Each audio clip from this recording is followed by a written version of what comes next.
សោសៀនមានលាឆ្ងុយឆ្ងំស្រអត់មានតត្រង់មកព្រមតាមរបៀបបាច់កែមករាពីបរាណទុកជារបាំមួយស្រយ៉ាងចំណានគ្រាន់តែកាយកំសាន្តនៅពេលស្រាលស្រាលស្រីប្រាប់កំប្រាំជុំគ្នាលេងសាំងគេ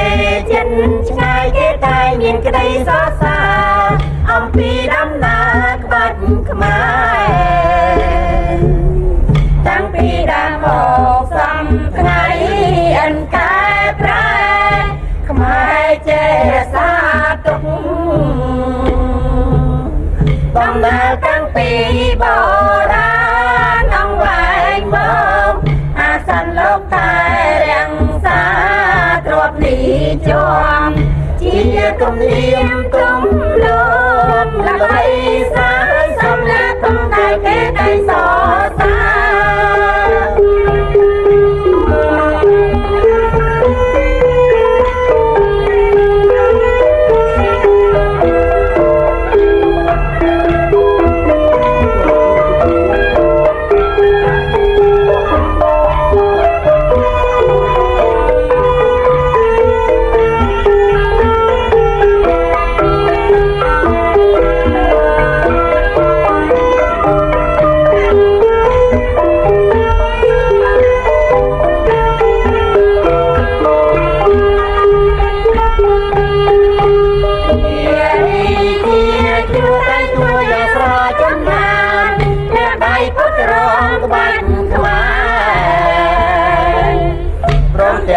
មានលា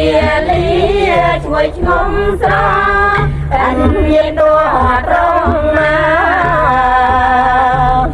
ព្រមតាមរបៀបក្បាច់ខែមរាពីបរាណទុកជារបាំមួយស្រយ៉ាងចំណាន